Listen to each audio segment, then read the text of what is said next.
Hello student, मैं योगेश कुमार साहू आप सभी का एकेडमी ऑफ हायर मैथमेटिक्स के इस क्लास में स्वागत करता हूं। स्टूडेंट, पिछली क्लास में हम लोगों ने कॉम्प्लेक्स वेरिएबल फंक्शंस के बारे में जो है चर्चा किया था। कॉम्प्लेक्स नंबर बनते कैसे हैं, कॉम्प्लेक्स प्लेन क्या होता है, आपका आर्गुमेंट क्या होता है, एक कॉम्प्लेक्स नंबर की मॉडुलस कैसा निकाला जाता है, पोलर फॉर्म क्या होता है। ये सारी चीजें हम लोगों ने अच्छे से देख लिया था और बीच बीच में इसका उपयोग जब होता रहेगा तो थोड़ा सा आप सहजता से उसको एक्सेप्ट करने का प्रयास करेंगे, अपने मनोबल का गिरने नहीं देंगे और आपका अध्ययन जो है जब तक जारी रहेगा तब तक छोटे कॉन्सेप्ट आपको आकर मदद करते रहेंगे। प्यारे बच्चों, आज के क्लास में हम उसी सिलसिले में आगे बढ़ते हुए क्या देखने वाले हैं, कॉम्प्लेक्स फंक्शन जिसका जिक्र हमने कर लिया था, अगेन हमने थोड़ा सा लिख दिया है, और कंटिन्यूअस फंक्शन, फिर है डेरिवेटिव्स और फिर है आपका एनालिटिक फंक्शन। आप लोग को याद होगा डेरिवेटिव को भी हमने कल जिक्र किया था लेकिन हमने उसको वीडियो में शामिल नहीं किया था और हमने रियल वेरिएबल के डेरिवेटिव के बारे में समझाया था। रियल वेरिएबल फंक्शन के डेरिवेटिव कैसे होते हैं बच्चों, वो हमने बता दिया था आपको। एफ डैश ए पॉइंट पर अगर डेरिवेट करते हैं किसी फंक्शन का और हम क्या करते हैं, लिमिट में एक्स टेंड्स टू हम लिखते हैं यहाँ पर ए, और यहाँ पर होता है बच्चों एफ ऑफ एक्स माइनस में एफ ऑफ ए, और वही अपॉन में क्या होता है, ये आपका एक्स माइनस में बच्चों ए। मतलब आपने इस चीज को किस माध्यम से सीखा था भाई, जब एक्स को एक्स अक्ष में चीजों को परिवर्तित करते हो तो वाई अक्ष में क्या परिवर्तन होता है, एक्स अक्ष में चीजों को परिवर्तित करोगे तो यहाँ पर क्या परिवर्तन होता है। छोटी कक्षाओं में इसी चीज को आप लोग करते थे। डेल वाई, वाई अक्ष कोड है ऊपर वाला एफ ऑफ एक्स और नीचे वाले को हम क्या बोलेंगे, डेल एक्स। मतलब एक्स में क्या परिवर्तन, इनके बीच में परिवर्तन को क्या बोलते हो आप लोग, डिफरेंशिएशन।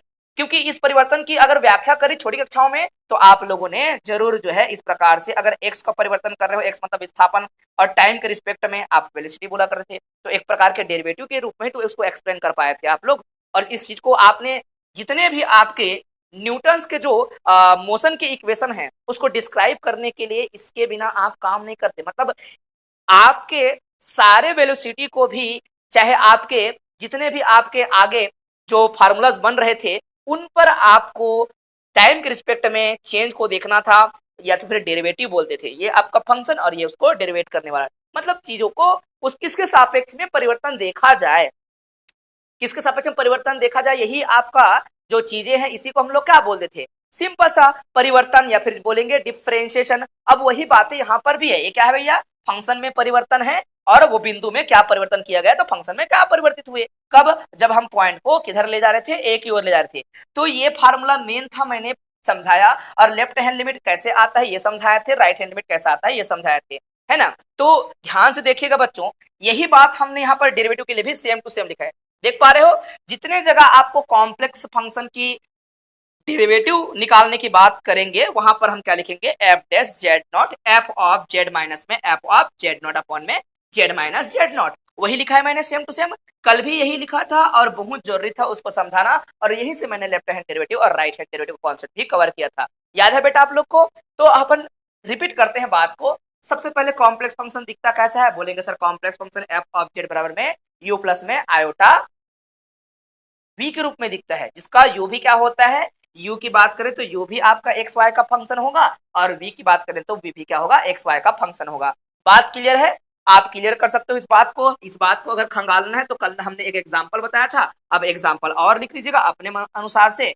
जैसे कि आप जानते हो कि F of X is equal to क्या लिखते बेटा, एफ ऑफ एक्स वहां पर लिखे हो 2x² प्लस में क्या 1। अब ये रियल फंक्शन है क्योंकि रियल वेरिएबल है, अब कॉम्प्लेक्स फंक्शन कैसे बनेगा, कॉम्प्लेक्स वेरिएबल रखने पर बनेगा, तो एफ ऑफ जेड कीजिएगा और 2z² प्लस में 1 कीजिएगा। पूरे को सॉल्व करेंगे बेटा, सॉल्व करने के बाद हमेशा दो पार्ट में चीजें बढ़ जाएंगी, एक साइड में आयोटा पाया जाएगा और एक साइड में क्या पाया जाएगा, बिना आयोटा। तो बिना आयोटा वाले को हमने बोल दिया u, वो भी हमेशा एक्स वाई को लेकर ही चलेगा, और दूसरा वाला भी क्या रहेगा, एक्स वाई को लेकर चलेगा। मतलब आपके फंक्शन में दो दो प्रकार की वेरिएबल्स नजर आएंगे, एक्स और वाई। आप जान सकते हो, इसको कर सकते हो आसानी से, 2 जेड स्क्वायर का मतलब क्या हो जाएगा, एक्स प्लस में आयोटा वाई, और एक्स प्लस में क्या हो जाएगा, आयोटा वाई, या फिर इसका होल स्क्वायर ही कह दीजिए, कोई दिक्कत नहीं, और प्लस में क्या 1। तो आपको क्या मिलेगा बच्चों, इस पूरे को अगर स्क्वायर करेंगे तो एक्स का स्क्वायर, ठीक है, और माइनस में वाई का स्क्वायर होगा क्योंकि ए का स्क्वायर प्लस में बी का स्क्वायर, आयोटा भी तो साथ में है तो आयोटा का स्क्वायर क्या होता है, -1, और प्लस में 2ab, तो प्लस में क्या लिखेंगे 2ab करेंगे तो x रहेगा, तो आयोटा को पहले लिख दो, x और y लिख दो, और प्लस में क्या हो जाएगा 1। तो आपका दो पार्ट रियल पार्ट है, उसमें है आपका 2 और क्या है साथ ही साथ 2x² माइनस में y² प्लस में 1, ये पूरा रियल पार्ट हो गया। और आपका इमेजिनरी पार्ट क्या हो जाएगा, आयोटा बाहर निकाल दीजिए और 2xy होगा और 2 जो है यहाँ पर ये 2 इंटू हो रहा है तो सबके साथ हो जाएगा 4xy। ये जो है देखो दो फंक्शन अलग अलग बना के, ये आपका रियल फंक्शन हो जाएगा पूरा मिलके u, और इसमें भी क्या है x और y वेरिएबल हुआ करते हैं, और आपके पास दूसरा जो फंक्शन होता है उसके पास भी क्या होता है, xy होता है। नामकरण करते हैं। तो ये बातें हमने कल भी रिपीट कर लिया था, बता दिया था, आपको समझ आ गया होगा कि दुनिया का कोई भी कॉम्प्लेक्स फंक्शन लिखा जाए तो उसकी दो पार्ट दिखेंगे, एक पार्ट को क्या बोलेंगे, रियल पार्ट u, और एक पार्ट को क्या बोलेंगे, इमेजिनरी पार्ट बोलेंगे। सिंपल सी बात है, ठीक है। ये काम हम बीएससी फाइनल भी किया करते हैं, याद है अच्छे से, आप लोगों ने तो वहां पर पढ़ा है बच्चों, वहां पर कन्फर्मल मैपिंग पढ़ा है, मोबियस ट्रांसफॉर्मेशन पढ़ा है। अगेन हम लोग कन्फर्मल मैपिंग और मोबियस ट्रांसफॉर्मेशन फिर से पढ़ने वाले हैं। तो अभी तो हम एनालिटिक फंक्शन के बारे में देखने वाले हैं। अब एनालिटिक फंक्शन तक पहुंचने के लिए सारे रास्ते कवर करना पड़ेगा आपको। कंटिन्यूअस फंक्शन किसे कहते हैं, सिंपल सी बात है बच्चों, एक फंक्शन एफ ऑफ जेड को कंटिन्यूअस तब कहा जा सकता है, और अगर बीएससी का मेरा कथन आपको याद होगा, जिनके पास भी अपना कॉपी है देख लीजिएगा, क्या बच्चों की अगर कोई फंक्शन एफ ऑफ जेड को कंटिन्यूअस बोलना है तो यू पार्ट को भी अलग कंटिन्यूअस और बी पार्ट को भी अलग कंटिन्यूअस बोलेंगे तो भी हमारा आता है। और टू वेरिएबल की कंटिन्यूटी की जांच करने के लिए क्या करते हो, उपगमन path, path of approach, path of approach का प्रयोग करते हो। आप y बराबर mx प्लस सी रखते हो, y बराबर mx रखते हो, और हर बार में सिमल्टेनियस लिमिट जब सेम आ जाती है तो क्या कहलाती है, कंटिन्यूअस फंक्शन कहलाती है। तो वो अलग मामला है, कोई दिक्कत नहीं, हमारे पास बहुत सारे तरीके होते हैं। तो कंटिन्यूटी के जनरल डेफिनेशन क्या होता है, कॉसी का डेफिनेशन होता है। पूरा नाम कॉसी का क्या है, ए एल कॉसी, ठीक है, ऑगस्टिन लुइस कॉसी, जो क्या कहते हैं अगर कोई फंक्शन एफ ऑफ जेड है, जिसे आपने क्या लिखा है, यू प्लस में आयोटा वी, ये बेचारा क्या होगा, किसी पॉइंट जेड नोट पर कंटिन्यूअस कहलाएगा। If for every epsilon is greater than 0 there exist delta is greater than 0 such that क्या होगा, F of X minus F of X naught is less than epsilon whenever क्या होगा बच्चों, Z minus में Z naught is less than delta. ये बातें पहले भी होती थी, हिंदी में क्या पढ़ते थे आप लोग, एक फलन को क्या कहेंगे, किसी बिंदु पर क्या कहा जाएगा, सतत कहा जाएगा, यदि प्रत्येक एप्सिलॉन के लिए डेल्टा का अस्तित्व ऐसा हो, कैसा हो बेटा, एफ ऑफ, आप लोग एक्स बोला करते थे, हमने एक्स नहीं एफ ऑफ जेड बोला है, एफ ऑफ जेड माइनस में एफ ऑफ जेड नॉट, ये हमेशा याद रखेंगे। रियल वेरिएबल होगा तो रियल की चीज को लिखोगे, कोई दिक्कत नहीं है, कोई प्रॉब्लम नहीं है। और डेरिवेटिव की बात किया था हम लोगों ने, डेरिवेटिव भी आपको समझ आता है, बोलेंगे जी सर डेरिवेटिव भी हमें समझ आता है।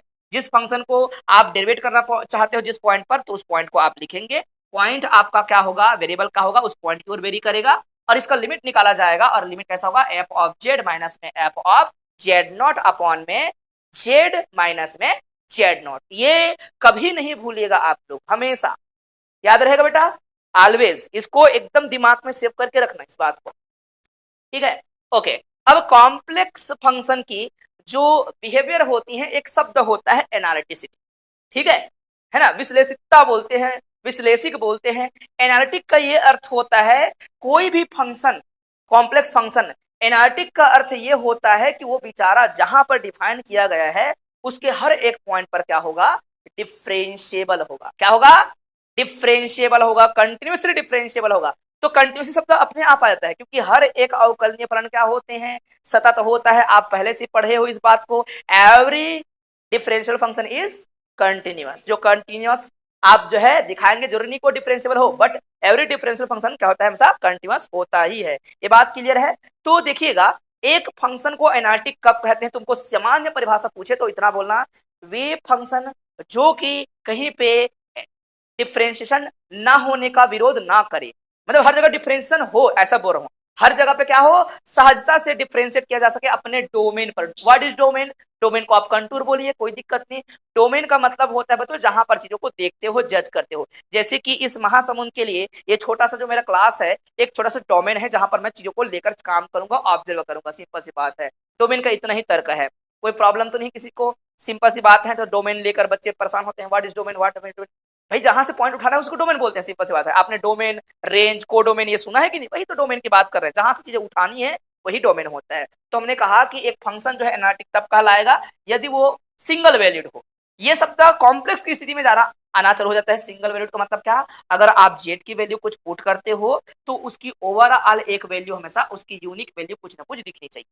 समझ आया, कोई प्रॉब्लम किसी को, अगेन मैं रिपीट कर रहा हूँ, सिंगल वैल्यूड हो, सिंगल वैल्यूड में उसका दोहरा प्रकृति नहीं, एक कोई बिंदु रखोगे तो उसकी प्रकृति हमेशा अच्छा दिखना चाहिए, इसी को सिंगल वैल्यूड बोल देते हैं हम लोग। कोई इसकी खास अर्थ निकालने की आवश्यकता नहीं है। कोई फंक्शन जो है वो क्या कहलाता है, अपने डोमेन में क्या कहलाता है, वो डोमेन में एनालिटिक कहलाता है। पहला शर्त हो F Z is single valued function, समझ आया।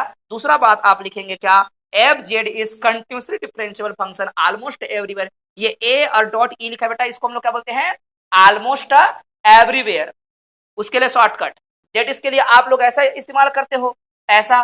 तो जहां जहां ए और ई लिखा रहेगा, समझ आ रहा क्या लिखा गया है, ऑलमोस्ट एवरीवेयर, प्रत्येक जगह पर, है ना। तो एफ जेड इज डिफरेंशिएबल क्या है, each point of hits domain, है ना। इसका डोमेन से इस डोमेन में जिसके भी इसके डोमेन पाया जाएगा, जो भी डी बोला आप लोगों ने, तो एफ जेड क्या होगा, अपने डोमेन में क्या होगा, डिफरेंशिएबल होगा, समझ आया। F Z is differentiable at each point of domain D, simple सी बात है। और दूसरा या फिर सॉरी तीसरा तीसरा बिंदु हमेशा इसको तो और अच्छे से याद रखिएगा, इसको बोलते हैं सीआर इक्वेशन, और बीएससी में क्वेश्चन आता था, है ना। सीआर इक्वेशन सेटिस्फाई कीजिए करके। तो सीआर इक्वेशन क्या होता है बच्चों, आपका किसी भी प्रकार की function, analytic function, two variable function का सीआर इक्वेशन किस प्रकार से होता है, कॉशी रीमान, पूरा नाम क्या है, सीआर मतलब कॉशी रीमान समीकरण। कॉशी रीमान समीकरण का ये होता है बच्चों, हरकत क्या होता है, पहला पार्ट को अगर आपने एक्स के रिस्पेक्ट में पार्शियली डिफरेंशिएट कर दिया तो किसके बराबर होना चाहिए, ये जो है v, दूसरा पार्ट जो है आपका इमेजिनरी, वो y के रिस्पेक्ट में पार्शियल डिफरेंशिएट करेंगे उसके बराबर होगा, है ना। और साथ ही साथ अगर u को मतलब पहले पार्ट को y के रिस्पेक्ट में पार्शियल डिफरेंशिएट कर दिए तो ये वाला क्या होगा, माइनस में अब y के रिस्पेक्ट में की जगह आप लिखेंगे x के रिस्पेक्ट में पार्शियल डिफरेंशिएट, इसको बोलते हैं सीआर इक्वेशन। याद रखेंगे आप लोग, याद रहेगा, याद रखना पड़ेगा आप लोग को। ये क्या है बेटा, सीआर इक्वेशन। तो सीआर इक्वेशन को सेटिस्फाई करना बहुत जरूरी है, ठीक है। आवश्यक प्रतिबंध है, पर्याप्त नहीं, आवश्यक है, जरूरी है। पर्याप्त कहने का ये मतलब जरूरी नहीं कि कोई सीआर इक्वेशन को सेटिस्फाई कर लिया मतलब हमेशा वो एनालिटिक ही होगा, ऐसा बात नहीं करना, ऐसा होता भी नहीं है। क्योंकि हमारे पास बीएससी में इतने सारे क्वेश्चन होते थे, उसमें खुद लिखा रहता था कि ये फलन सतत तो है परंतु विश्लेषिक नहीं है, ऐसे प्रश्न आते थे, परंतु क्या है, विश्लेषिक नहीं है, एनालिटिक नहीं है करके। तो सारी बातें पूर्व क्लास की हैं, कहने का मतलब बीएससी थर्ड ईयर की बातें चल रही हैं, आपको जो है उस स्तर में लेकर चलना है, कोई दिक्कत नहीं है। तो आप अभी याद कर पाएगा, याद करना पड़ेगा।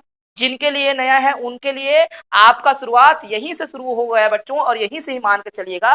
पिछला क्लास का क्या पता, भूल गए कोई दिक्कत नहीं, नहीं जानते कोई दिक्कत नहीं, जब जागे तब सवेरा, अभी से याद करेंगे। तो एक फंक्शन एफ जेड को एनालिटिक कब कहते हैं, बोलेंगे तो फटाफट बताइएगा।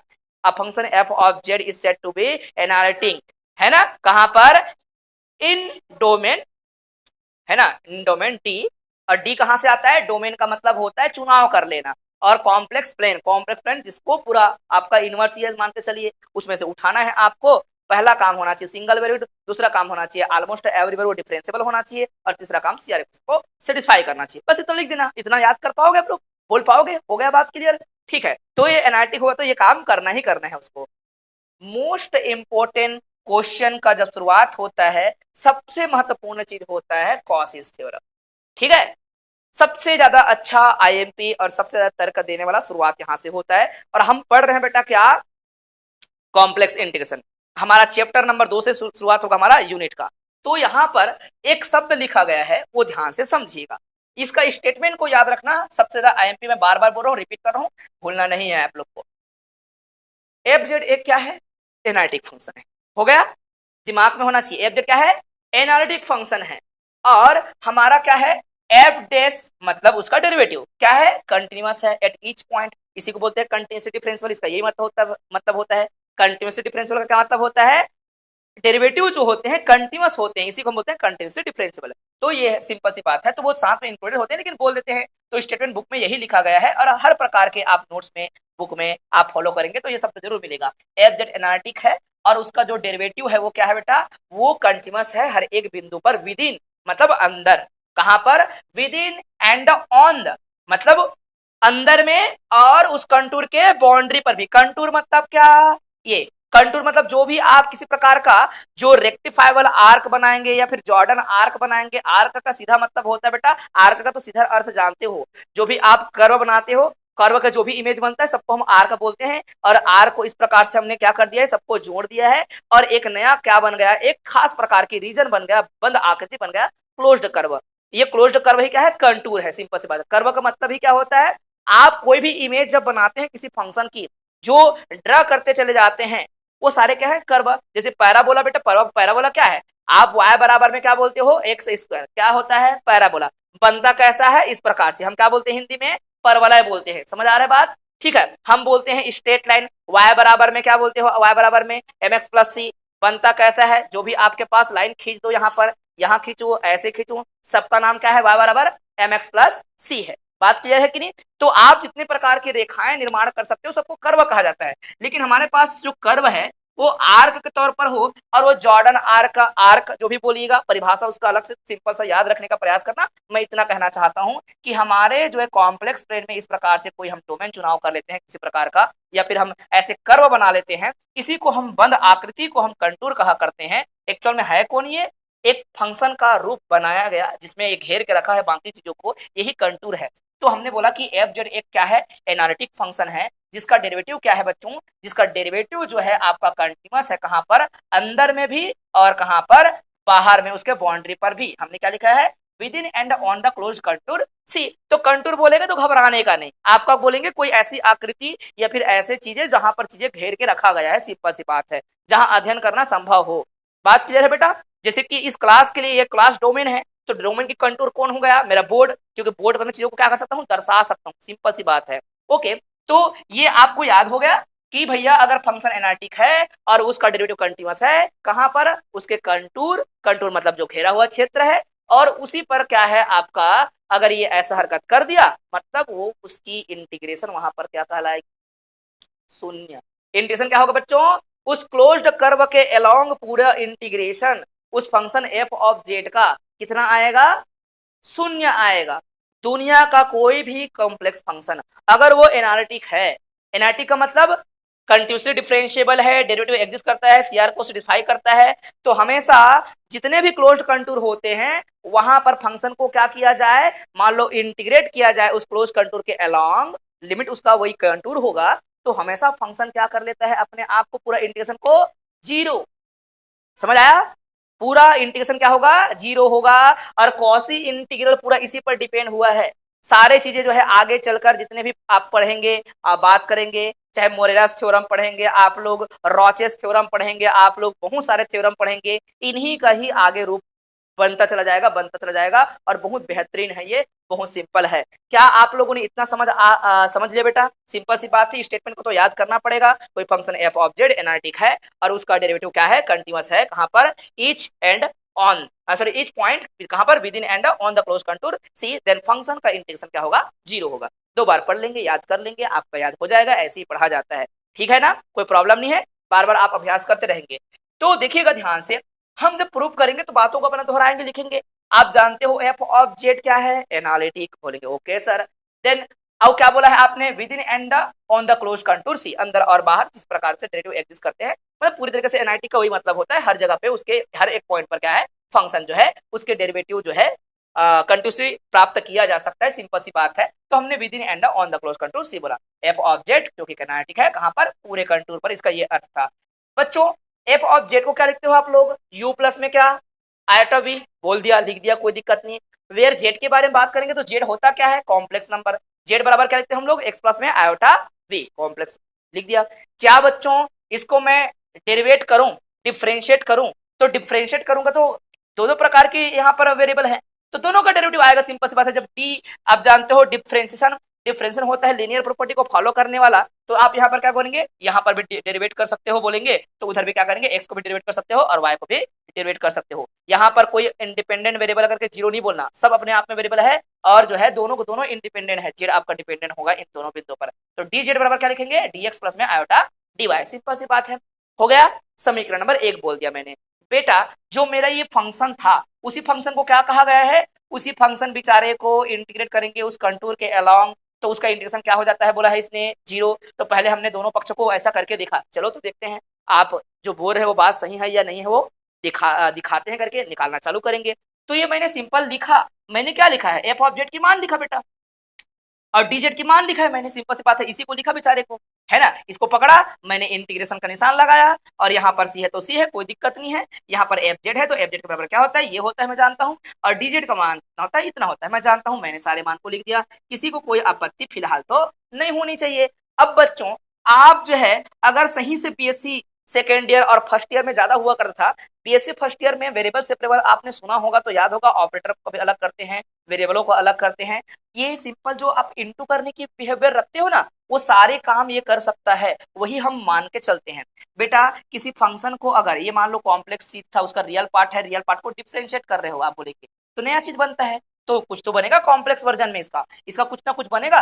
दोनों मिलके ये कुछ है ये कुछ है, दोनों को सिंपली आप डिफ्रेंशिएशन करने के पूर्व आप क्या कर सकते हो, मिक्स भी कर सकते हो, अलग भी कर सकते हो। इसको बोलते हैं वेरिएबल सेपरेबल मेथड। ऑपरेटर को अलग करते हैं, वेरिएबल को अलग कर देते हैं, आपका मर्जी। मैं इंटीग्रेशन का निशान लगा दिया, मैं सिंपल इसको इंटू कर दो बेटा, इंटू करूंगा तो क्या आएगा, यू डी एक्स। क्या आएगा, यू डी एक्स।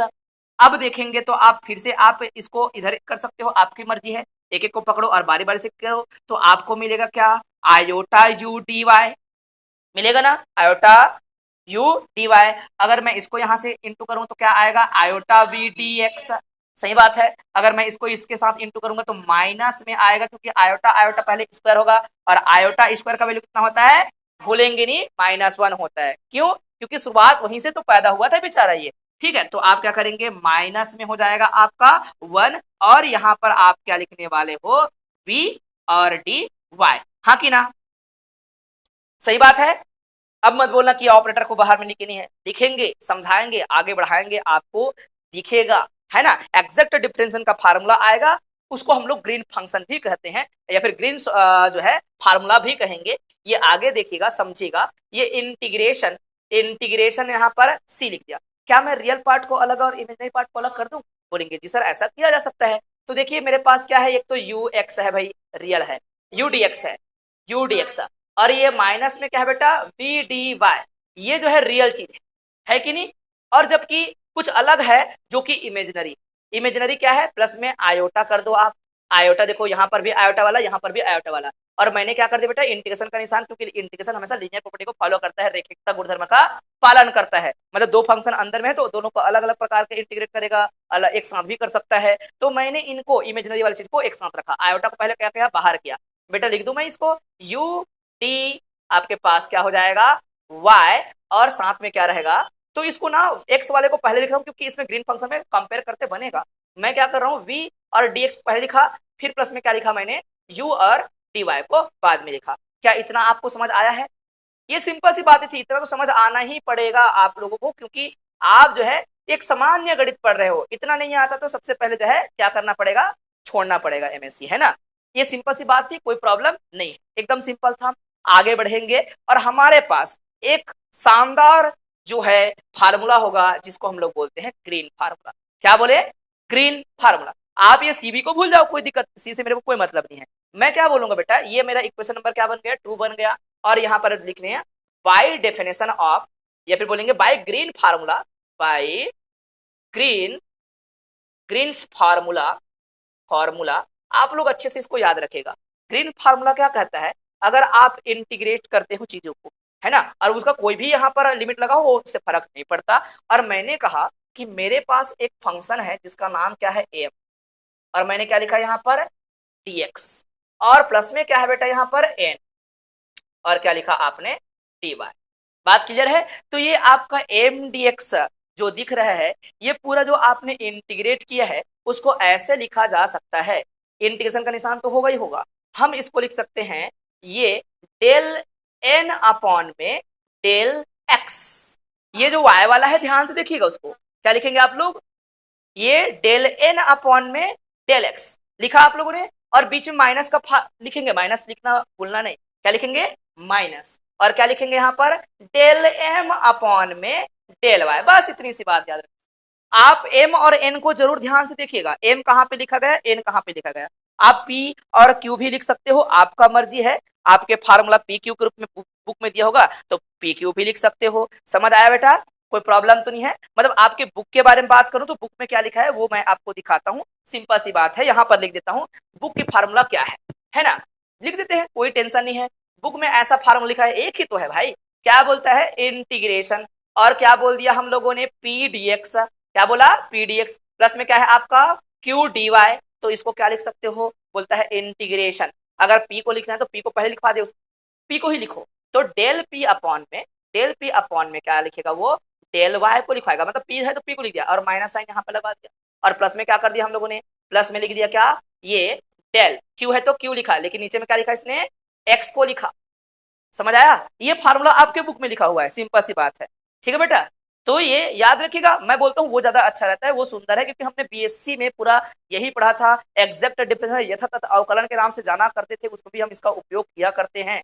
समझ आया, क्या बोलते हैं हम लोग, यथातथ अवकलन में भी हम ऐसी बातें किया करते थे, या फिर यही है हमारा क्या, ग्रीन फार्मूला। ओके, तो ग्रीन फार्मूला का इस्तेमाल करना है। आप लोग उधर फोटो खींच चुके होंगे तो अच्छी बात है, मैं फट से मिटाने वाला हूँ, और आप लोग तैयार रहा करो, है ना, फोटो खींचने के लिए जल्दी से, क्योंकि हमको बार बार जो है रुकना पड़ता है, रुकने की आवश्यकता नहीं होनी चाहिए। ठीक है, अब मैं मिटा रहा हूँ। ओके बच्चों,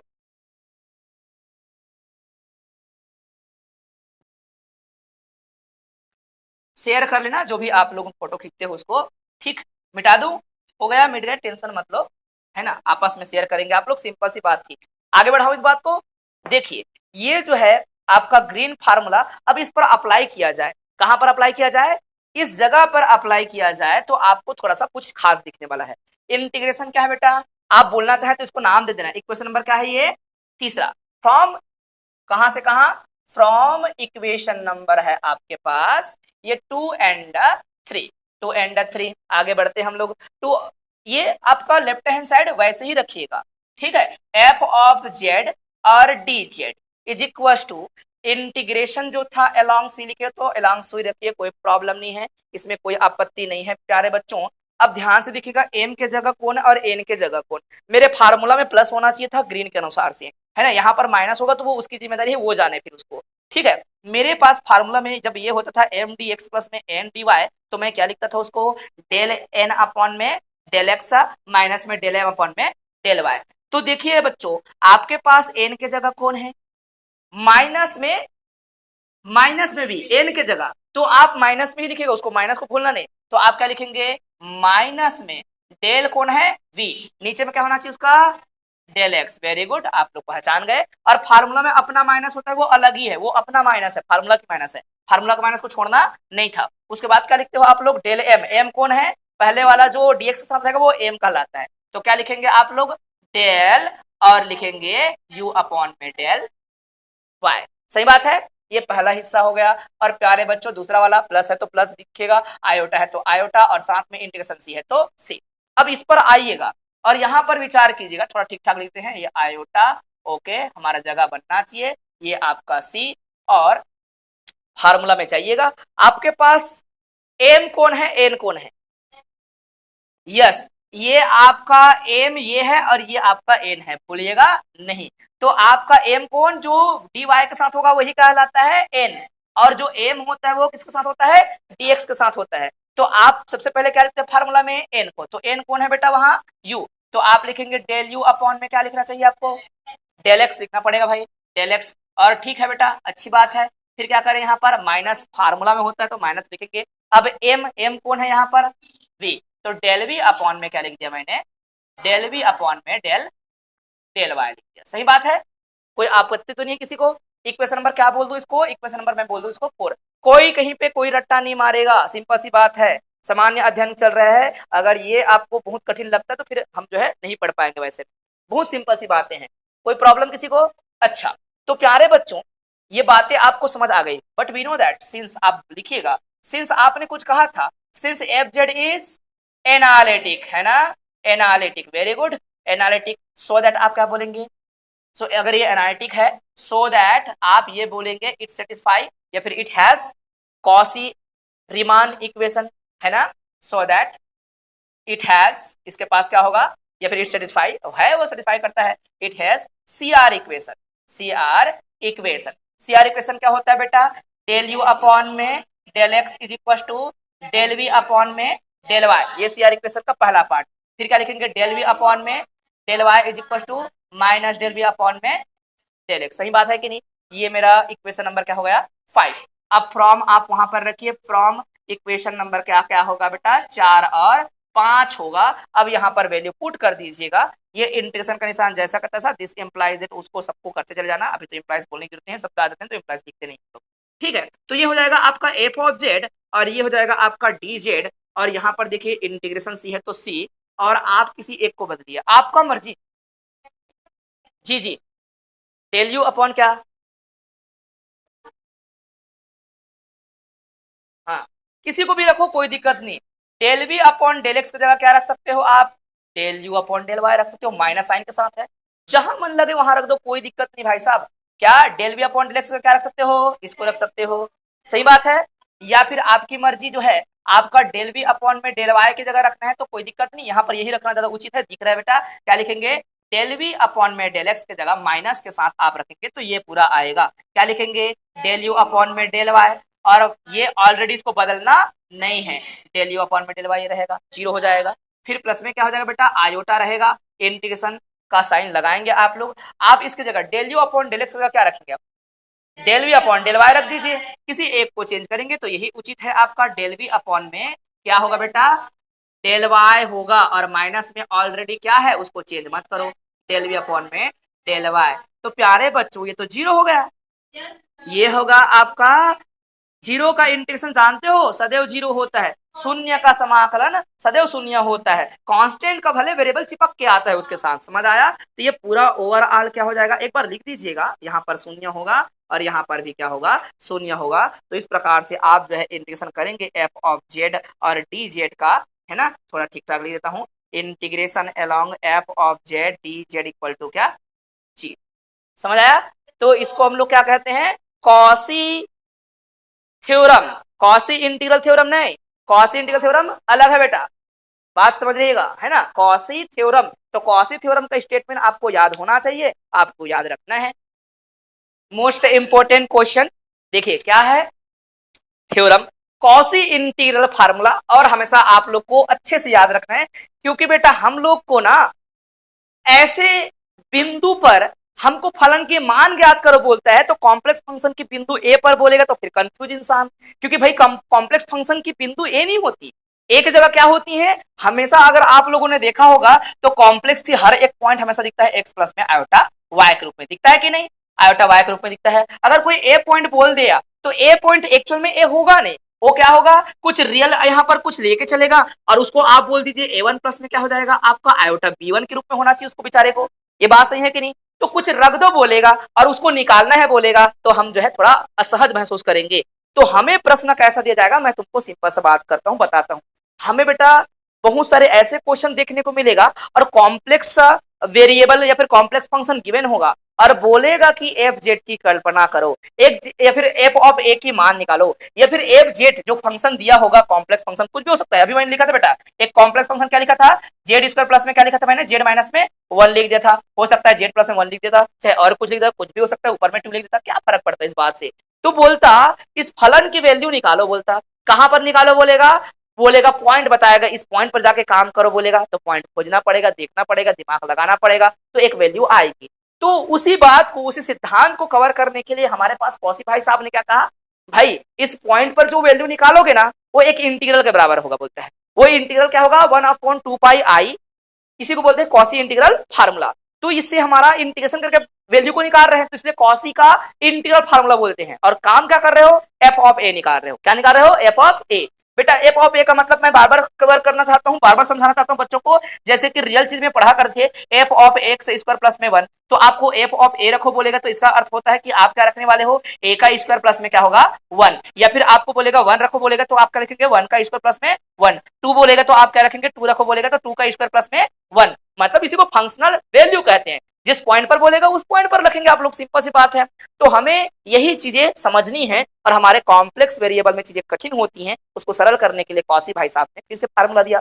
सबसे बेहतरीन काम अगर किसी ने किया है कॉम्प्लेक्स वेरिएबल के सिद्धांतों पर तो वो है आपका क्या, अगस्टिन लुइस, आपका कौशी भाई साहब।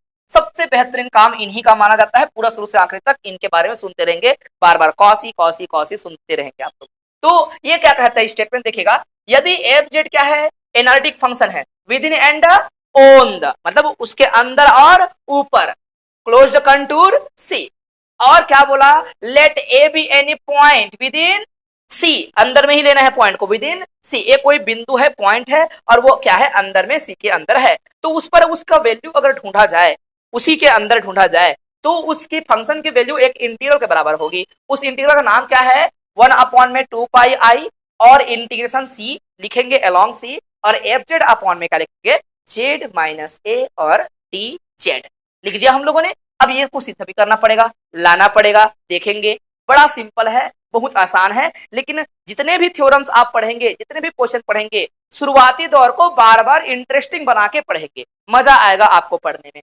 थ्योरी तो लिखा जाएगा, क्या बोलेंगे, ये let C be any closed contour with radius, क्या बोल दिया, रेडियस ऑफ कन्वर्जेंस का मतलब ही वही होता है, जब चीजें आसपास ऐसे दायरा पे जो रेडियस जहां पर आपकी जितने भी वैल्यूज हैं पाए जाएंगी, कन्वर्ज किया जा सकता है, तो रेडियस ऑफ कन्वर्जेंट बोलते हैं। और हम लोग तो क्वेश्चन भी बनाएंगे बेटा, लेकिन रेडियस ऑफ कन्वर्जेंट वाली फार्मूला या क्वेश्चन जो है रियल एनालिसिस पे है। रियल एनालिसिस आप लोग यूनिट नंबर 2 पढ़ेंगे ना, वहां पर radius of convergent power series पढ़ने वाले हो, समझ रहे हो, ये आपका यूनिट नंबर 2 पर, कहां पर, आपके रियल एनालिसिस। तो आपको रेडियस ऑफ कन्वर्जेंट निकालना सिखाएंगे कि किसी फंक्शन की रेडियस ऑफ कन्वर्जेंट क्या होगी, मतलब उसके आसपास वो कौन सा दायरा जहां पर उसकी सारी वैल्यू कन्वर्ज होनी चाहिए, तो उसको हम लोग बोलते हैं रेडियस ऑफ कन्वर्जेंट। सिंपल सी बात है।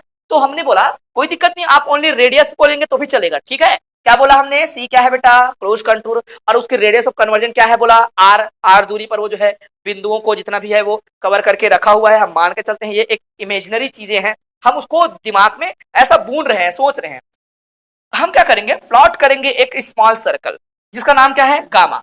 गामा क्या है, सर्कल। आपको नाम देना है कुछ अलग दे दीजिएगा, लेकिन आपको अक्सर बुक में गामा वगैरह नजर आएगा, कॉम्प्लेक्स में हमेशा गामा लिखते हुए दिखेगा आप लोग को, सर्कल्स वगैरह को, ठीक है। तो हमारे पास क्या है, एक गामा है जो कि सर्कल है, ठीक है। इनसाइड सी, सी के अंदर कौन बेटा, हमने फिर से बता दिया, सिंपल बोल रहा हूं मैं, कुछ नहीं बोल रहा। सी क्या था, क्लोज कंटूर था, और क्लोज कंटूर की रेडियस ऑफ कन्वर्जन क्या है, आर है, मतलब एक बिंदु से दूरी जो है आर दूरी के आसपास वो फैला होगा कन्वर्जन पॉइंट, अगर ये है तो ऐसा बोलेंगे। तो हमारे इस ये पूरा सी के अंदर में क्या बेटा, सी के अंदर में हमने जानबूझ के सर्कल ही ड्रा किया है ताकि हमारा काम आसान हो जाए। तो सर्कल ड्रा कर दिया, किसी को आपत्ति तो होना नहीं चाहिए, फटाफट हम कर रहे हैं, कुछ ड्रा करते हैं।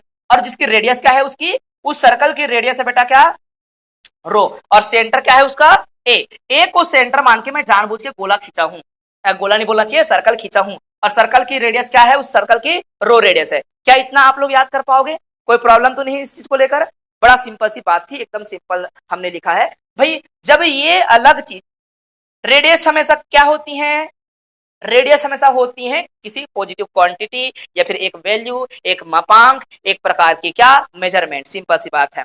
तो ये दो मेजरमेंट, एक तो रेडियस पूरा उस कंटूर की, रेडियस ऑफ कन्वर्जन बोलेंगे तो भी ठीक है, और आप क्या बोलेंगे उस छोटे बेचारे की भी रेडियस है अपनी, तो दो अलग अलग मानों का डिफरेंस हमेशा कुछ नया आता है। क्या मैं इसको R1 बोल दूं, नाम दे दिया, मतलब इसकी रेडियस क्या है आर, सॉरी रो, और इसकी रेडियस क्या है, मान लिया आप लोगों ने आर। तो इन दोनों के बीच की डिफरेंस क्या होगी, बड़ा से छोटा को घटा लो तो बचेगा कौन, ये हिस्सा, ये चक्ति बचेगा, तो आपने नाम क्या देते उसको R1। कई बार लोग क्या करते हैं, दो गोला बनाते हैं, तो भी ठीक है, कंटूर को आप गोला ही बनाइए, पहला कंटूर को भी क्या बना दीजिए आप, गोला, और दूसरे कंटूर को क्या कर दीजिए उसके अंदर, जिसको सर्कल बोल रहे हो, ऊपर वाले को ओनली कंटूर बोला, तो कंटूर सर्कल भी कंटूर होते हैं, वो कुछ भी हो सकता है कंटूर, इसलिए आप जैसा इमेज बनाना चाहें सब चलेगा, समझ आया बेटा। लेकिन बुक में ऐसा टेढ़ा मेढ़ा आप देखने को पाएंगे, कंटूर होने के कारण से, कंटूर मतलब कुछ भी ऐसा ड्रा कर लिया आप लोगों ने, कोई आपत्ति किसी को, इतना समझ आ गया तो बात हमारा कंप्लीट हो चुका है। कंसीडर करते हैं बेटा एक फंक्शन जिसका नाम क्या है, मैंने फाइजेड बोला, आपका मर्जी है फाइजेड नाम ना तो भी चलेगा, मैं तो बोल रहा हूँ कुछ भी आप जो है नामकरण कर सकते थे इस बेचारे का, लेकिन मेरे को एक फंक्शन बनाना था, यू नो दैट, फंक्शन के नीचे में कुछ चीज को डिवाइड कर दूं, फंक्शन ही होता है, वो क्या है, उसके ही वेरिएबल्स, उसके ही आपके क्या है कॉम्प्लेक्स चीजें, कॉम्प्लेक्स फंक्शन की कॉम्प्लेक्स नंबर को डिवाइड करूंगा तो भाई क्या है, फंक्शन है। जैसे कि मैं एफ ऑफ एक्स क्या बोल रहा हूँ, एक फंक्शन है मेरा, क्या मैं नीचे में ऐसा 2 का डिवाइड कर दूंगा तो क्या वो फंक्शन नहीं रहेगा, बोलेगा फंक्शन रहेगा, फंक्शन तो फंक्शन होता है। तो मैंने थोड़ा दिमाग लगाया, आइडिया लगाया, आइडिया क्या लगाया कि मेरे पास तो जेड माइनस ए एक बिंदु चाहिए चाहिए, तो मैंने क्या कर दिया, एफ जेड, जो कि एफ जेड के बारे में ओनली बस जानते हो, एफ जेड क्या बेटा, एनालिटिक है, इतना जानते हो, एफ जेड एनालिटिक था, रखिएगा मानिएगा। कंसीडर अ फंक्शन जो कि एफ जेड है, और एफ जेड अपॉन में क्या लिखा है आप लोगों ने, एफ जेड अपॉन में जेड माइनस ए, है ना, और ये आपने ले लिया, कवर कर लिया, कोई दिक्कत नहीं, और ऊपर में हाईलाइट करना चाहते तो हाईलाइट कर सकते थे, कोई दिक्कत नहीं। वेयर एफ जेड क्या है, where f Z is analytic function, okay, f z क्या है आपका, एनालिटिक फंक्शन है, कवर कर लिया, किसी कोई आपत्ति तो नहीं है इस बात को लेकर, वेरी सिंपल। तो बच्चों इसको मैं क्या कर रहा हूँ, इंटीग्रेट कर रहा हूँ, जैसा मेरे को इंटीग्रेट करने के लिए बोला गया है मैं करना चालू करता हूँ, उसको इंटीग्रेट कर दूं, इंटीग्रेट किया मैंने, दोनों साइड को क्या करूंगा, इंटीग्रेट करूंगा। इस इक्वेशन का मैंने कर दिया, इंटीग्रेशन का निशान लगा दिया अलोंग सी। ठीक है, हमने इस इक्वेशन को इंटीग्रेट किया हुआ है और कुछ नहीं किया। इंटीग्रेशन और सी का आपने यहाँ पर वो बता दिया कि भैया कंटूर के अलाउंग इंटीग्रेशन करना है करके। ये बात एकदम सिंपल सी थी, कोई प्रॉब्लम था ही नहीं। आगे मैं बढ़ाऊं इस बात को लेकर, सिंपल था, है ना। तो चलिए देखिए बच्चों, आगे क्या होने वाला है ना, याद हो जाना चाहिए हमने क्या क्या किया है। हमारे पास कर्व था, वो सी था, उसका रेडियस ऑफ कन्वर्जन क्या था, आर था। उसके अंदर मैंने छोटा वाला क्या बनाया है, सर्कल बनाया है, जिसकी खुद की रेडियस क्या थी, आर थी। तो दोनों के बीच की अंतर क्या होंगी, इसका और इसके बीच के अंतर की ये अंतर पाया जाएगा, जिसको R1 कहा गया।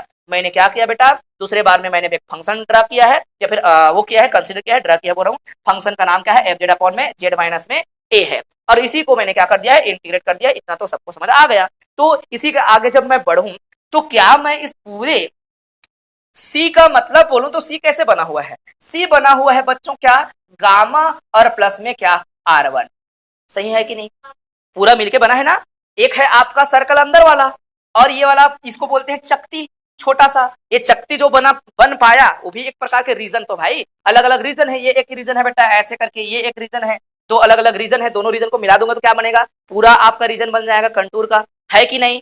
इसको और इसको पूरे को मिला दूंगा तो क्या बनेगा, पूरा सी बनेगा। तो सी बराबर क्या होगा, तो क्या मैं उस बात को लिख दूं, ये मैं इंटीग्रेशन लिखूंगा सी, और क्या लिखूंगा मैं, ये आप फाइजेट को फाइजेट है लिखिएगा, कोई दिक्कत नहीं है, आगे बढ़ाइएगा, आपका मर्जी है। फाइजेट कहना है तो फाइजेट कीजिएगा, और ये आपने डीजेट कह दिया, कोई दिक्कत नहीं। इंटीग्रेशन क्या है बेटा, सी, और यहाँ पर क्या है आपका, सी ना लिखकर क्या लिखेंगे आप लोग, गामा कर्व लिखेंगे।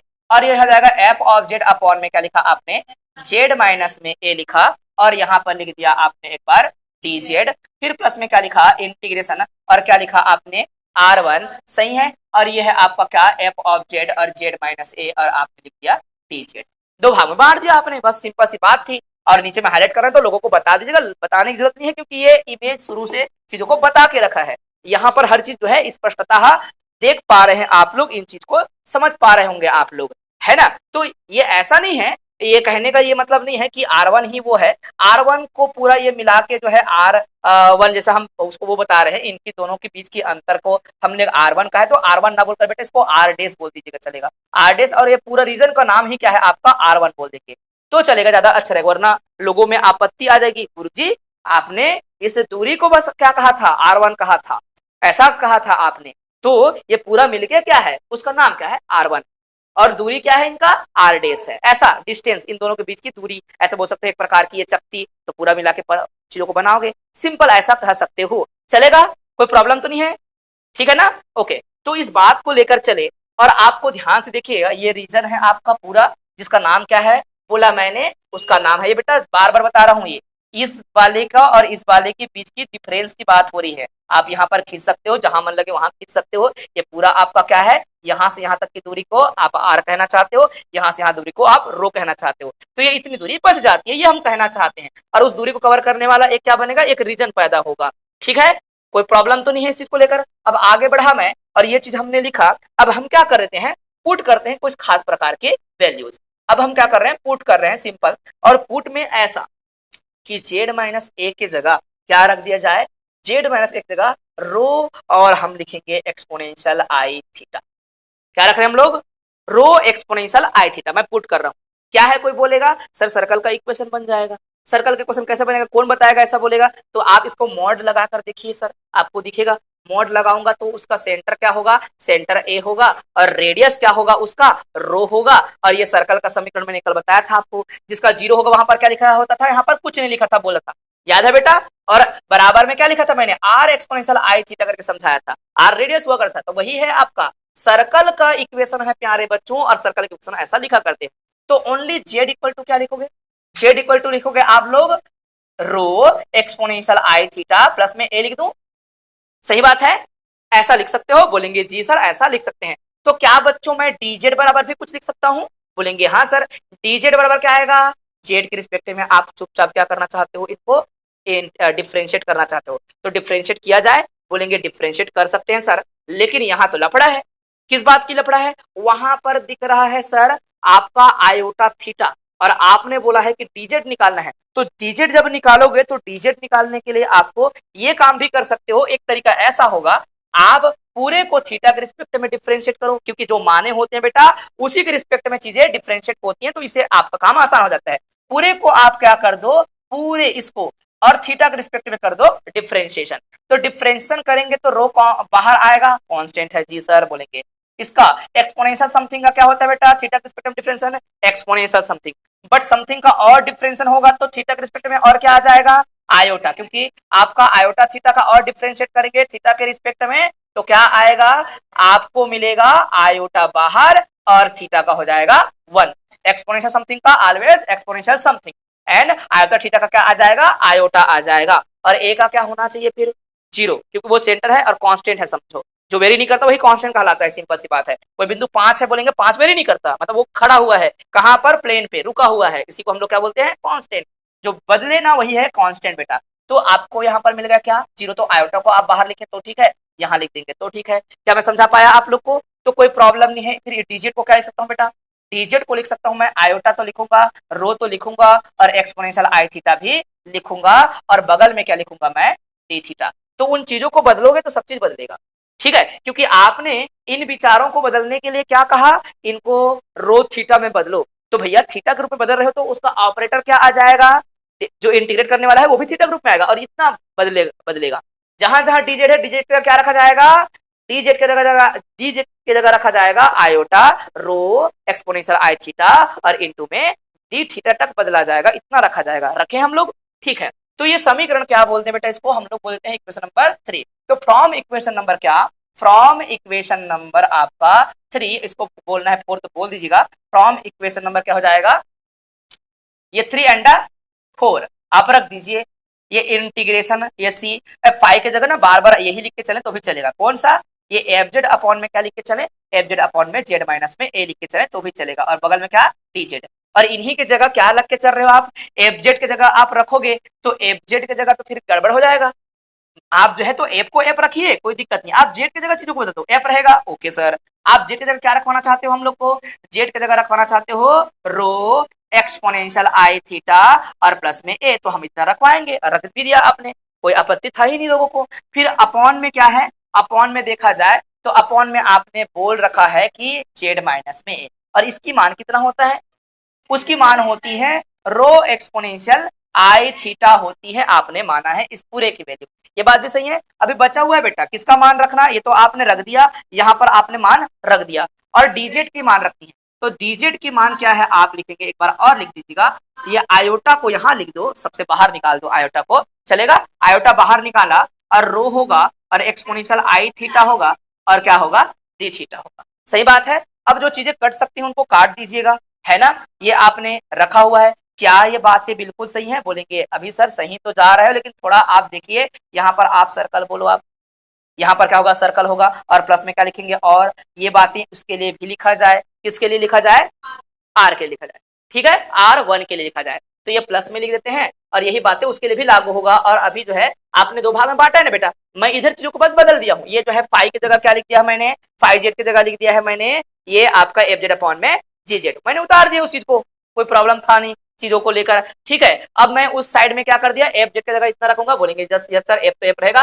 जेड की जगह इतना रखा जाएगा, रख दिया आपने, ठीक है। और नीचे में आपका जेड माइनस एक जगह रख दिया, तो इधर तो बचा हुआ है ना, उधर भी करना पड़ेगा। तो f of same to same रहेगा, एक्सपोनेंशियल क्या होगा, आई थीटा, प्लस में क्या होगा ए, और सबके अपॉन में क्या हो जाएगा, रो एक्सपोनेंशियल आई थीटा, और आई को आपने बाहर किया है भूलेंगे नहीं, और साथ में क्या होगा, रो एक्सपोनेंशियल आई थीटा, और प्लस में क्या हो जाएगा, सॉरी इनटू में क्या हो जाएगा, डी थीटा। ये सब मैंने लिख दिया बेटा, कोई प्रॉब्लम किसी को, चलेगा ना, ठीक है। आगे बढ़े, ये तो जैसा का तैसा चलता रहेगा। इंटीग्रेशन आप लिखेंगे ये एफ जेड अपॉन में क्या है, जेड माइनस में ए और डी जेड, और ध्यान से देखें ये अलोंग क्या लिखना था, इसको R1 लिखना था, ठीक है। क्या इसमें कुछ कैंसिल हो रहा है, बोलेंगे हाँ सर कैंसिल हो रहा है। तो कैंसिल क्या क्या चीज हो रहा है, रो एक्सपोनेंशियल आई थीटा, रो एक्सपोनेंशियल आई थीटा, ये सारी चीज कैंसिल हो रही है। तो आप इन चीजों को कैंसिल करके लिख दीजिएगा, तो कैंसिल करके लिखिए इस बात को, ये कट जाएगा, तो बचेगा क्या फिर, आयोटा क्या होगा, इंटीग्रेशन अलोंग कर्व, जिसका नाम क्या है भैया, जिसका नाम क्या है, इस प्रकार से गामा लिखा है आपने, कहा फर्क पड़ता है। फिर यहाँ पर क्या है, रो और एक्सपोनेंशियल आई थीटा, प्लस में क्या बोला आपने, ए बोला, वहां तक भी क्लियर थी बातें। और नीचे में जो था वो यहाँ से कट गया है, और क्या लिखेंगे आप लोग, डी थीटा। सही बात है। और प्लस में इधर भी आप कम करेंगे, आयोटा लिखेंगे और आपके पास क्या है यहाँ पर R1 है जिसके अलोंग आपको इंटीग्रेशन करना है। यहाँ पर भी बच जाएगा क्या, ये आपका रो एक्सपोनेंशियल आई थीटा, ठीक है, एक्सपोनेंशियल आई थीटा प्लस में क्या ए, और नीचे में जो था बेचारा ये पूरा यहाँ से कट जाएगा और क्या रह जाएगा आपका, आपको दोनों सेम आएगा, बस क्या किसका अंतर रहेगा, किसके अलोंग इंटीग्रेट कर रहे हो वो बस तो अलग रहेगा, बाकी सब चीज सेम रहेगा। ये क्या इतना मैं समझा पाया आप लोग को, कोई प्रॉब्लम तो नहीं है इस चीज को लेकर? ठीक है प्यारे बच्चों, आपके पास जिस पॉइंट के बारे में पूछा गया था, आपका फंक्शन को ध्यान से देखिएगा। फंक्शन आपका क्या है बोला गया है, फंक्शन इज एनालिटिक, है कि नहीं? एनालिटिक है बच्चों। अगर आप किसी पॉइंट को ना बोल रहे थे और आपको सिंपल कहीं पे जज करने के लिए बोला जाए, ये पूरा सी पर आपका फंक्शन क्या था, एनालिटिक था, तो इस हिस्से पर क्या होगा, एनालिटिक। ये बंद आकृति पर क्या होगा, R1 पर क्या होगा, पूरा एनालिटिक। और एनालिटिक फंक्शन की इंटीग्रेशन क्या होती है, उसके अंदर क्या होगी, जीरो। क्या बोलेगा, जीरो। इसको दोनों को जीरो नहीं बोलना, अभी इसमें एक को जीरो नहीं बोलूंगा। क्यों नहीं जीरो बोलूंगा पता है, इसके पास एक पॉइंट बोला गया है, अब वो पॉइंट पर अभी पूरी तरीके से बात क्लियर नहीं हुई है कि कहां पर है, जबकि यहाँ पर क्या होता है, ऑलमोस्ट एवरीवेयर, कोई पॉइंट अलग से दिखा नहीं। जब जब पॉइंट दिखता है तो हम यहाँ पर वहां पर दिक्कत होना चालू होता है। क्यों, क्योंकि यहाँ पर पॉइंट की बात क्या, अंदर में पॉइंट है। अब उस पॉइंट को अगर यहाँ पे रखने के बाद करूँ, कुछ भी करूँ, तो पॉइंट शायद ए रखवा दे, तो ए रखवाएगा तो वेरियस नहीं कर देगा सबको, समझ आ रहा है? तो उसके बारे में बात नहीं करेंगे, आप यहाँ पर ध्यान से सोचेंगे। अंदर में तो गड़बड़ हो सकता है सर ये पॉइंट के कारण से, लेकिन ये पॉइंट तो बाहर में है ही नहीं, बाहर में कोई पॉइंट है ही नहीं, तो बाहर में हर पॉइंट पर क्या होगा, फंक्शन ये जीरो होगा, या फिर बोलेंगे फंक्शन हर बार क्या होगा, कॉसी इंटीग्रल फार्मूला से। आपके बुक में क्या लिखा रहेगा, by quasi integral, sorry quasi integral बोल रहा हूं बच्चों, बाई कॉसिस थ्योरम। कॉसी थ्योरम अभी पढ़े थे आप लोग, एफ जेड एनालिटिक है, और एंड नो पॉइंट, या फिर ए इज नॉट इन, आप बोल सकते हो ये रीजन, ये आपका जो चक्ति काट रखे हो उसमें नहीं है, तो आप बोलेंगे कि हमारे पास शब्द क्या होगा, बोलेंगे but R1 note contain, but R1 कौन बेटा, R1 note contain, not contain, वो पॉइंट कौन है बेटा, कंटेन पॉइंट, पॉइंट ए। तो ए को जब कंटेन नहीं करता तो आप क्या बोलेंगे, ये कंटेन नहीं करता तो बोलेंगे देन बाई कॉसिस थ्योरम।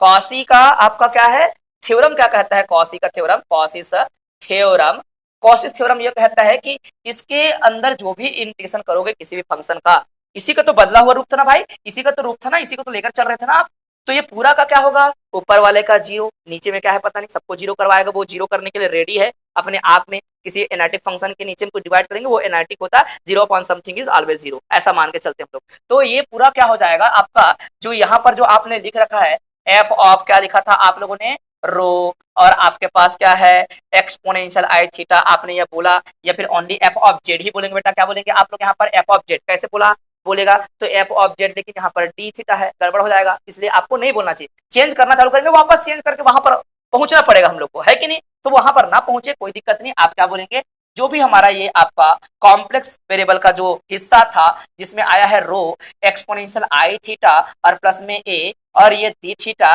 ये सारे क्या होंगी, जीरो होगा। कहां पर, यहाँ पर, ये R1 पर, ये वाला हिस्सा पर। क्यों, क्योंकि इसके अंदर कोई नहीं है, पॉइंट नहीं है, और पॉइंट नहीं है तो ऑलमोस्ट एवरीवेयर एनालिटिक के कारण से कोई दिक्कत नहीं है, उसको हर जगह पे इंटीग्रेट होता चला जाएगा, जीरो करेगा अपने आप को। जब बिंदु की बात ना किया जा रहा हो, तो जब बिंदु आती है तो एनालिटिसिटी के विरोध करने के लिए बिंदु रखना पड़ता है अलग अलग, तो हमने सोच लिया यहाँ पर क्या होना चाहिए, जीरो होना चाहिए। फिर बचा क्या, फिर वैसे में इंटीग्रेशन अलोंग सी, और आपके पास क्या है एफ ऑफ जेड, और क्या बोला आप लोगों ने, जेड माइनस में क्या है बच्चों, ये जेड माइनस में है ए, तो आपने लिखा जेड माइनस ए, और आपने लिखा डी जेड, ठीक है। और ये है आपका आई, ओके, इंटीग्रेशन अलोंग, ये आपका सी लिखा, गामा लिखा, और ये गामा लिखा है एक बार, और ये एफ ऑफ क्या लिखा हम लोगों ने, एफ ऑफ रो, और ये है एक्सपोनेंशियल आई थीटा, और प्लस में क्या है थीटा, और ये क्या है आपका डी थीटा। इतना तो बस लिख दिया, बाकी क्या हो गया यहाँ पर, जीरो। सही बात है। ये जीरो आने के पश्चात आप क्या करेंगे, यदि आपका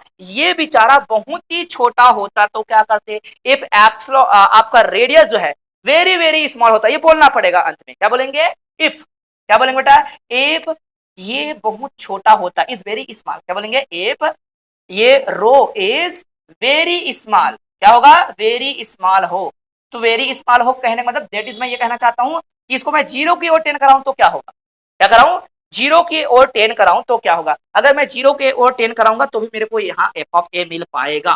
क्या आया, मैं थीटा लिख दूंगा गलती से बच्चों, क्या होगा यहाँ पर ए, तो ठीक है। अगर मैं उसको 0 की ओर टेन कराऊं तो आपको दिखेगा, ध्यान से देखिएगा, ये इंटीग्रेशन एफ ऑफ जेड, और आपको कॉसी इंटीग्रल फार्मूला दिख रहा होगा, है ना, और अपॉन में क्या लिखा मैंने, जेड माइनस में ए, और ये आपका डी जेड, ये कहा है आपका सी अलाउ।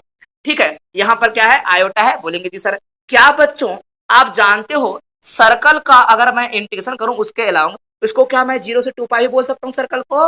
यस, परिधि पूरा उसका जो होगा, जो फैलाव होगा जिस डायमीटर पे वो है, वो पूरा क्या कहलाएगा, उसकी इंटीग्रेशन का रेंज कहलाएगा। तो आप जानते हो सर्कल की पूरा रेंज क्या होती है इंटीग्रेशन करने की, अपने सेंटर से लेकर पूरा आसपास 2 पाई तक, पूरा मतलब 180 से घूमेगा अपने बिंदु को लेकर। ठीक है, तो 0 से 2 पाई बोलते हैं, 0 से 2 पाई, ये क्या करेगा, 0 से घूमना चालू करेगा, और कितना घूम पाएगा, 2 पाई। कोई भी सर्कल हो वो पूरा इसकी क्या है, इंटीग्रेशन का रेंज कहलाता है, हाँ कि ना, सब लोग को पता है ये बात।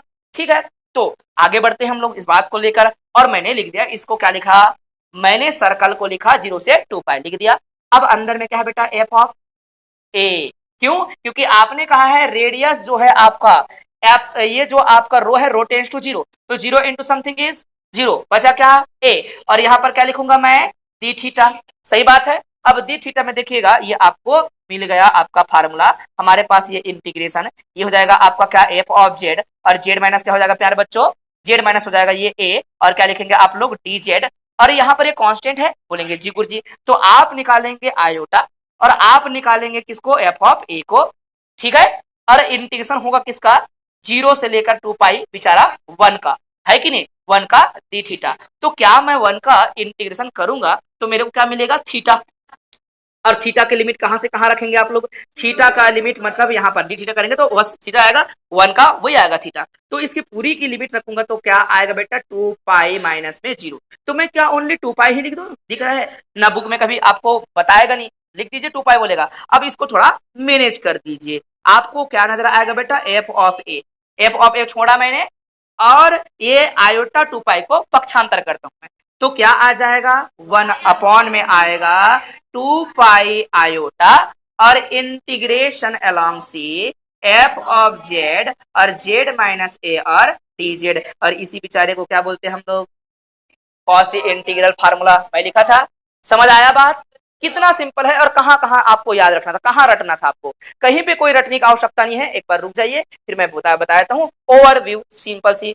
भैया हमको पहले तो कंटूर को समझना था, कंटूर का रेडियस ऑफ कन्वर्जन हमने आर बोल रखा था, और हमने सोचा कि इसके अंदर और एक छोटा सर्कल ड्रा किया जाए जिसकी रेडियस क्या होनी चाहिए, रो होनी चाहिए। फटाफट लिख दिया अपने शब्दों में, अपने शब्दों में ही याद कीजिएगा, अपने शब्दों में ही लिखिएगा, कोई दिक्कत नहीं। फिर आपने एक कंसिडर किया फंक्शन जिसका नाम दिया आपने क्या, ये आपका फाइजेट, फाइजेट क्या था, एफ जेड अपॉन में जेड माइनस में ए, ये बहुत जरूरी था तो उसको आपने लिया। अब इसी को आपने क्या कर दिया, दोनों साइड में इंटीग्रेट कर दिया, इंटीग्रेट करने के बाद आपका सी दिख रहा है कि दो हिस्सा में बांटा जा सकता है, बोलेगा एक तो ये अंदर वाला हिस्सा और एक ये बाहरी हिस्सा, तो आपने उसको जो है दो हिस्सा में बांट दिया है, एक तो सर्कल और एक बचा हुआ हिस्सा जिसका नाम क्या है आपका R1 करके, तो ये हो गया, सिंपल सी बात थी। और इसी बेचारे पर आपने क्या पुट किया है, आपने सर्कल का इक्वेशन बनाने का प्रयास किया है। सर्कल का इक्वेशन कैसे बनता है, इसी प्रकार से तो बनता है, इसका सेंटर क्या है ए, और आपके पास क्या है, रेडियस क्या है रो, ये आपका सर्कल का इक्वेशन है, मैंने बार बार बताया था। कैसे पता चलेगा, मॉड लगा के देखो बोलते हैं, और मॉड लगा के देखते हैं तो फट से हमारा आंसर आता है, सर्कल का इक्वेशन दोनों साइड से आ जाता है सर्कल का इक्वेशन,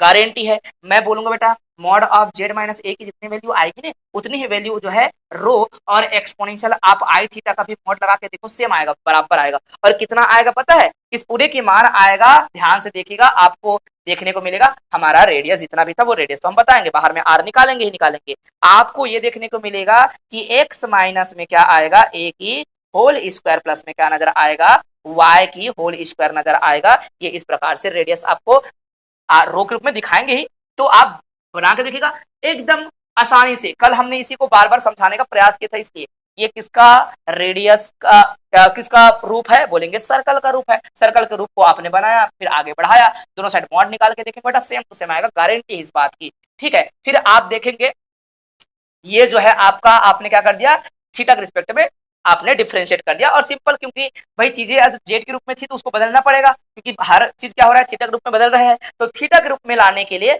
हमने फिर से उसको डिफरेंशिएट किया और चीजों को, ऑपरेटर को बदला, डीजेड किस में बदल गया, इस प्रकार से आयोटा रो एक्सपोनेंशियल आई थीटा और डी थीटा के रूप में बदला, और इन्हीं को हमने सिंपल वहां पे रखा। लेकिन एक बात हमने बता दिया कि भैया R1 पर ना कोई पॉइंट पाया नहीं गया। अब पॉइंट पाया नहीं गया मतलब हर जगह पे उस रीजन पे एनालिटिक फंक्शन की इंटीग्रेशन क्या होंगे, जीरो, बिना पॉइंट के। सिंपल सी बात है। आपका कॉसी का थ्योरम याद करो, वहां पॉइंट बोलता नहीं था वो, जहां भी कर लोगे सबको क्या करेंगे आप, जीरो कहेंगे। तो आपके पास ये बस बच गया था। अब इसमें आपने क्या कर दिया, ये रो को बहुत छोटा ले लिया, तो क्या बन गया, ओनली एफ ऑफ ए, ये बेचारा क्या होगा, जीरो। तो यहाँ पर सिंपल सी बात थी और आपने यहाँ पर सिंपल इंटीग्रेशन करके चीजों को ले आया। बात क्लियर था? तो याद भी हो गया आप लोग को कि कठिन था ये बेटा, बहुत सिंपल था कि नहीं। और सबसे ज्यादा आईएमपी इसको छोड़ना ही नहीं है,